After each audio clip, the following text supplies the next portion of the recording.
바이크와 시와호, 바다를 건너 대부도로 가는 길.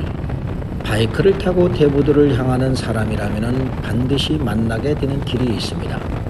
도시의 복잡한 도로를 빠져나와 오이도를 지나고 조금씩 바다 냄새가 가까울 무렵 우리 앞에 길고도 곧게 뻗은 하나의 길이 나타나죠. 바로 시와 방조제입니다. 그리고 그 길의 한쪽에는 서해 바닷가, 또 다른 한쪽은 넓은 시와호가 펼쳐져 있습니다. 라이더에게 시와호는 지도 위에 그어진 하나의 통과 지점이 아닙니다. 대부도로 들어가기 위해 어쩔 수 없이 지나가는 길도 아니죠.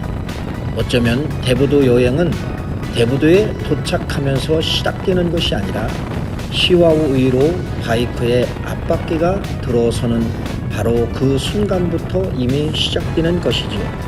도심에서는 수많은 소리가 우리를 따라옵니다. 자동차의 경적 소리, 신호등 앞에서 멈추고 출발하는 소리, 사람들의 말소리와 하루 동안 마음에 쌓여있던 걱정들이 헬멧 안까지 따라 들어오지요. 그러나 시와 방주대에 들어서는 순간 그 모든 소리는 조금씩 뒤로 물러갑니다. 그리고 전혀 다른 소리가 들려오기 시작을 하죠. 바이크의 엔진 소리 위에 지나가는 바람 소리, 방조제 아래서 부서지는 물결 소리, 멀리 날아가는 새들의 울음소리, 그리고 아무 말 없이 펼쳐져 있는 바다의 깊은 숨소리입니다. 라이더는 그 길을 달리며 자신도 모르게 어깨에 힘을 뺐습니다. 핸들을 잡은 손은 여전히 단단하지만은 마음은 조금씩 부드러워집니다. 헬멧의 작은 틈으로 들어오는 바닷바람은 얼굴만 스치고 지나가는 것이 아니죠. 그 바람은 마음의 깊은 곳에 쌓여있던 피로를 흔들어 놓고 말하지 못했던 답답함을 밖으로 끌어내며 도시에서 무거워졌던 생각들을 하나씩 바다 위로 날려보내지요. 바람에는 눈에 보이는 손이 없지만 이상하게도 사람의 마음을 어루만지는 힘이 있습니다. 그래서 우리는 시와호를 달릴 때 단순한 바람을 맞는 것이 아니라 바람으로 위로를 받습니다. 어떤 사람은 힘든 일을 잊기 위해 바이크에 오르고, 어떤 사람은 복잡한 생각을 정리하기 위해 길을 나섭니다. 또 어떤 사람은 특별한 이유 없이 그저 달리고 싶어서 대부도를 향하지요. 그러나 각기 다른 이유를 출발한 라이더들이 시와호에 만나는 감정은 비슷합니다. 아, 내가 지금 살아있구나. 가슴을 밀고 들어오는 바람, 양옆에 끝없이 펼쳐지는 물빛, 스트로를 당길 때마다 온몸으로 전해지는 엔진의 진동. 그 순간 우리는 휴대전화를 화면에서 책상 위에 서류가 아니라 온몸으로 세상을 느끼고 있다는 사실을 깨닫게 됩니다.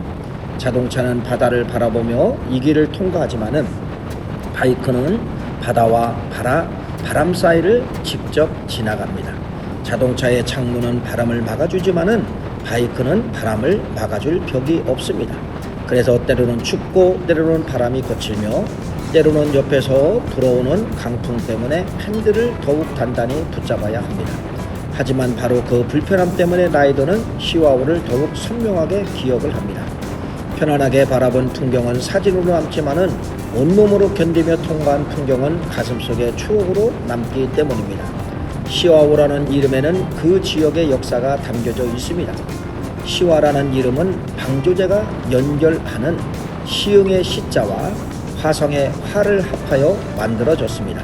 시와 방조제는 공사비는 1987년 6월에 시작이 되었고 1994년 1월 바다를 막는 끝막이 공사로 완료되면서 거대한 인공호수인 시와호가 탄생을 했습니다. 오늘 우리가 바이크를 타고 달리는 이 길은 하루아침에 생긴 것이 아닙니다. 수많은 사람들의 시간과 기술, 맘과 수고와 바다 위에 한층씩 쌓여 마침내 오이도와 대부도를 이어주는 길입니다. 방조제가 놓이기 전 대부도는 이름 그대로 바다에 둘러싸인 섬이었습니다. 그러나 방조제가 완성되면서 대부도는 육지와 직접 연결되었고 이제 수많은 자동차와 바이크를 타고 바다를 건너듯 대부도로 들어갈 수 있게 되었습니다. 한때 멀게만 느껴졌던 섬이 누군가 찾아갈 수 있는 가까운 여행지가 된 것이죠. 그러나 시와호의 역사가 처음부터 아름답기만 했던 것은 절대로 아닙니다. 시와우는 처음에 농업 용수를 확보하기 위해 담수호로 계획되었습니다. 하지만 주변의 도시에 공단에서 흘려드는 오염물질로 인해서 수질이 심각하게 나빠졌고 한때는 죽음의 호수라는 아픈 이름을 불리기도 했습니다. 물이 흐르지 못하고 갇히자 호수는 점점 생명력을 잃어가게 되었습니다.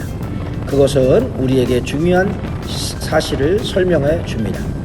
물은 고여 있지만은 해서는 살아 있을 수 없다는 것입니다.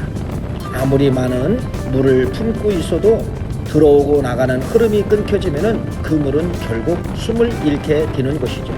사람의 마음이 어쩌면 시와우와 비슷합니다. 마음을 마음속에 가두고 걱정을 흘러보내지 못하고 상처를 계속 붙들고 있으면은 겉으로는 조용해 보여도 마음속에는 생명력을 조금씩 약해지게 되는 것이죠.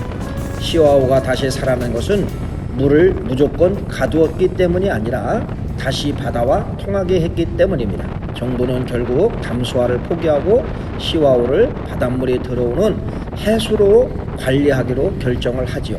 바닷물이 들어오고 나기 시작하자 호수는 서서히 달라기 시작했습니다.